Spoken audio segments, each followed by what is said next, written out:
Hi welcome to Latha's ideas and creativity అండి.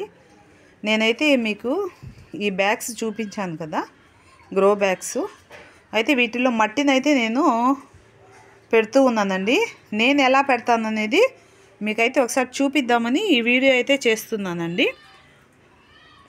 First ఇక్కడ మా గార్డెన్లో ఉన్నటువంటి ఆకులండి. ఇవి ఏం ఆకులు అంటే, మొన్న అరటి చెట్టు గెలేసిందండి. ఆ గెలను కట్ చేసినప్పుడు ఇంకా అరటి చెట్టు కొట్టేశాము. అప్పుడు ఆ గార్డెన్లోనే అలా ఉంచేసాను అన్నమాట. ఇవేమైంది అంటే చక్కగా వర్షానికి బాగా తడిచి ఇలా అయిపోయినాయి అన్నమాట.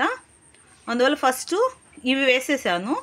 ఇవి వేసిన తర్వాత మీకు నేను చూపించాను కదా, ఈ ఆకుల ఎరువు అండి. ఇది నేను వాకింగ్కి వెళ్ళినప్పుడు తెచ్చానని చెప్పాను కదా, ఆ ఎరువు అన్నమాట. ఇదైతే మా ఫ్లాట్లో ఉన్నటువంటి మట్టి, మామూలు మట్టి అండి. ఇదిగోండి, ఈ రెండు హాఫ్ కలిపేసి ఇంకా దీంట్లో పోసేయడమే అన్నమాట అండి. ఆ తర్వాత మంచిగా ఇంకేమైనా విత్తనాలు, కూరగాయల చెట్లు అవన్నీ పెట్టేసామంటే చాలా బాగా అయితే వస్తాయి. ఎందుకంటే చెట్టు పెరుగుతూ ఉన్నప్పుడు ఈ యొక్క డస్ట్ అనేటువంటిది బాగా ఎరువుగా అది క్రియేట్ అయిపోతుంది అన్నమాట లోపల.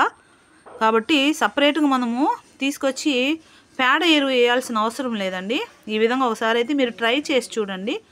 ఎందుకంటే ఎండినాకులను మనం పడేయకుండా ఈ విధంగా చేసినప్పుడు చాలా బాగా మంచి ఫలితాలను అయితే చూస్తాం మనము. అందుకండి మామూలుగా అయితే నేను వేసిన చెట్లన్నీ కూడా ఎక్కువగా ఆ విధంగా వేస్ట్ ఆకులన్నీ అన్నీ కూడా నేను అలాగే చేస్తూ ఉంటానండి. ఇప్పుడు ఒకసారి చూడండి, ఇక్కడ మన చిన్న గార్డెన్ ఉంది. వీటిల్లో కూడా ఫస్ట్ నేను అలాగే చేశానండి. కిందంతా కూడా పనికిరాని ఆకులన్నీ వేసేసి తర్వాత మట్టి పోసేయడం జరిగింది. అందువల్ల ఇవి చాలా బాగా వచ్చాయన్నమాట. ఒకసారి కూడా నేను మీకు ఈ గార్డెన్ని చూపించాను, మరలా చూపిస్తున్నానండి. చాలా తక్కువ మట్టే ఉంటుంది. ఒకసారి గమనించారంటే చూడండి, చాలా చిన్న హైట్గానే అండి. ఇదిగోండి, ఇలా చూపిస్తున్నాను కదా, ఇదిగోండి ఇంత సైజేనండి. కానీ ఇందులో చాలా మంచి హెల్దీ మట్టి ఉందన్నమాట.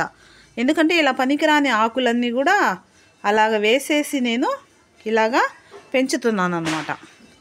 చక్కగా చూడండి, పెద్ద పెద్ద చెట్లు అయినాయి. ఒకసారి ఐడియా కోసం అయితే చెప్తున్నానండి. కొంతమందికి తెలిసి ఉండొచ్చు, కొంతమంది తెలియకపోవచ్చు.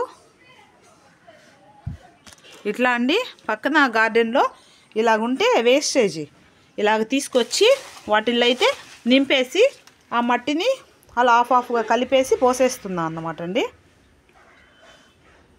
ఓకేనండి, మీ అందరికీ అర్థమైందని అనుకుంటున్నాను.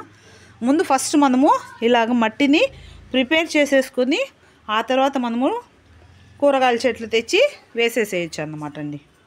ఫస్ట్ మనము ప్రిపేర్ చేసుకోవాలి మట్టిని. ఇదే కొంచెం పెద్ద పని అన్నమాట. కష్టపడితే ఖచ్చితంగా ఫలితం ఉంటుందండి. కష్టే ఫలి శ్రమయేవ జయతే అంటారు కదా పెద్దలు.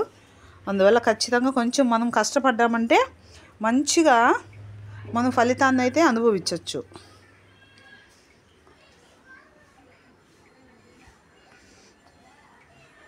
ఓకేనండి, ఇంక నేనైతే దీన్ని వాటిల్లో పెట్టేస్తాను.